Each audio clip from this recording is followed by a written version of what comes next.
It happens in the middle of something ordinary. You're standing in a kitchen you've never been in, at a party you almost didn't come to, and someone hands you a drink, and then it hits.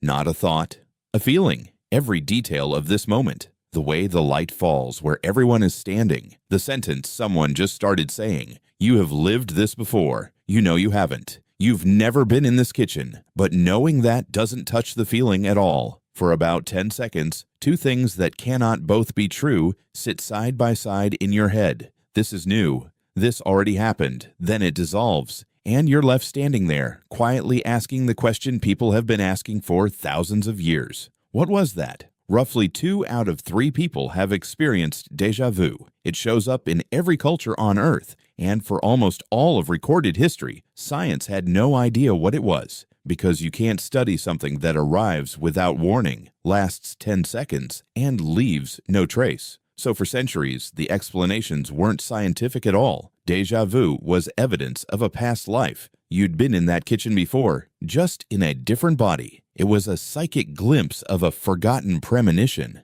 More recently, it became the glitch in the matrix. Even the name leans mysterious. Coined in 1876 by a French philosopher named Émile Boirac, who happened to be fascinated by psychic phenomena. That tells you where this experience lived in people's minds. Not in the science section, in the strange section. And it stayed there for over a century because of one enormous problem. You cannot schedule déjà vu. It arrives a few times a year, unannounced, and it's gone before anyone could reach for a clipboard. For over 100 years, it was an experience science could see everywhere and touch nowhere. The first real crack in the mystery came from the last place anyone expected, an operating room. In the 1950s, a neurosurgeon named Wilder Penfield was performing open-brain surgery on patients with severe epilepsy. Here's the detail that still amazes people. The patients were awake. The brain has no pain receptors, so Penfield could touch different regions of the living brain with a small electrode and simply ask the patient what they felt. He was building a map, trying to protect the areas that controlled speech and movement.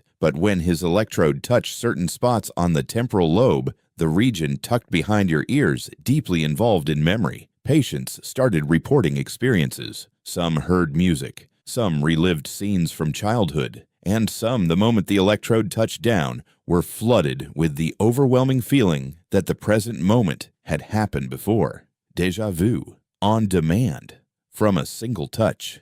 This quietly changed everything. It proved déjà vu wasn't a message from a past life or a stutter in reality. It was a physical event. A specific piece of brain tissue, when activated, produced the feeling, even when nothing about the moment was actually familiar. And there was a second clue in the same place. People with temporal lobe epilepsy often feel intense déjà vu seconds before a seizure begins. The warning bell rings from the brain's memory circuitry. Déjà vu wasn't about the outside world at all. It was memory, making a very particular kind of mistake. But knowing where it happens isn't the same as knowing why it happens to you, in a kitchen, on an ordinary night. To answer that, someone had to make déjà vu happen in a lab, on purpose, in healthy people. The person who finally did it was a cognitive psychologist at Colorado State University named Anne Cleary, and her tool of choice was about as far from an operating room as you can get. She used The Sims,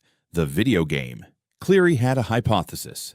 What if déjà vu happens when a new place secretly shares its layout with a place you've seen before, but you can't consciously make the connection? Not the same colors or objects, the same invisible skeleton, the arrangement of things in space. So her team built a virtual world full of paired scenes, a junkyard and a hedge garden, a bowling alley and a subway station, a museum and a courtyard. Each pair looked completely different on the surface, but underneath, they were spatial twins. The statue in the museum sat exactly where the potted plant sat in the courtyard. Same grid, different skin. Participants wore headsets and moved through these scenes one by one. And it happened exactly as predicted. When people entered a new scene whose hidden layout matched one they'd seen earlier, and they couldn't consciously spot the resemblance, they reported déjà vu at significantly higher rates. Déjà vu, the mystery that survived 130 years of guessing, was recreated in a lab by hiding one room inside the shape of another. So here's what's actually happening in that kitchen. Somewhere in your past, you stood in a space with a similar layout.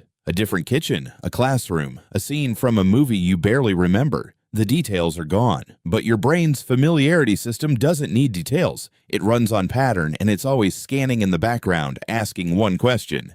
Have I encountered this arrangement before? When the answer comes back yes, but the actual memory fails to load, you get the strangest sensation a human brain can produce. Recognition without a source. Like a word stuck on the tip of your tongue, you can't retrieve it, but you're certain it's in there. Déjà vu is the same machinery misfiring at the level of an entire moment. This is new. This already happened. Both signals firing at once. That collision is déjà vu. But Cleary wasn't finished, because one part still didn't fit, the part that makes déjà vu feel genuinely supernatural. The premonition. If you've had strong déjà vu, you know this feeling. It's not just, I've been here before. It's, I know what happens next. It feels less like memory and more like prophecy. And it's why so many people quietly believe déjà vu is something more. Cleary had seen this in Penfield's old surgical records. When the electrode gave one patient déjà vu on the operating table, the patient reported a feeling of premonition too, mid-surgery, where nothing was coming. So she designed the experiment to settle it. Participants watched first-person videos moving through scenes, taking specific turns. Later, they watched new videos through different-looking scenes, some secretly sharing the layout of paths they'd already traveled. Just before a final turn, the video stopped. Which way does the path go next? Nearly 300 people were tested. When déjà vu struck, about half were hit with that unmistakable feeling, a strong, confident sense that they knew what was around the corner. Their actual predictions, no better than chance. Coin flip accuracy. Sit with how strange that is. The feeling of knowing the future was completely real. The knowing itself was completely fake. Pure, hollow confidence. Certainty with nothing inside it. Why would the brain do that? Because memory didn't evolve to be a photo album. It evolved to predict. The entire point of storing the past is anticipating the future. If this situation resembles one you've survived before, your brain preloads what comes next. So when a familiarity signal fires without a memory attached, the prediction engine fires with it. The premonition isn't a glimpse of the future. It's the ghost of a prediction running on an empty tank. For most of us, that's where the story ends. A 10-second glitch, a strange shiver, a good story at the party. But there's a darker version. In rare cases, mostly elderly patients with damage to those same temporal regions, the system misfires and doesn't catch itself. Researchers call it chronic déjà vu. One famous case was a man in his 80s whose déjà vu never switched off. He stopped watching television. He was certain he'd seen every program before. He stopped reading the newspaper, convinced he already knew everything in it, asked what the headlines would be. He couldn't say, but the feeling didn't care. And when researchers studied patients like him, they found their brains weren't just feeling false familiarity. They were inventing justifications for it, confident explanations built on the spot for a feeling that had no source. Which reveals the uncomfortable truth underneath all of this. Your sense that something is familiar is not a fact. It's a signal, a judgment call made by fallible machinery. It's almost always right, which is exactly why you trust it without thinking. But when it fires falsely, it doesn't feel false. It feels exactly as true as every real memory you have.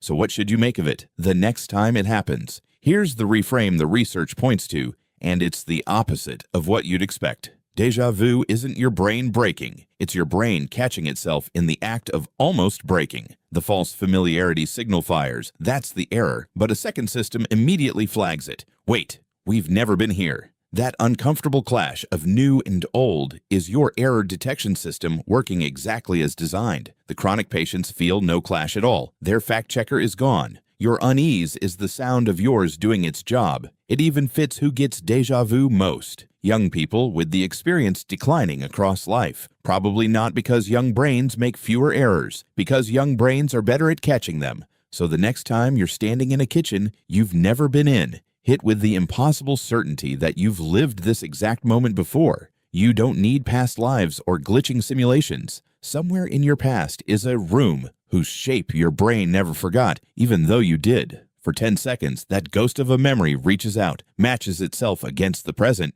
and sets off an alarm it can't explain. This is new. This already happened. And, for once, both of those things are true.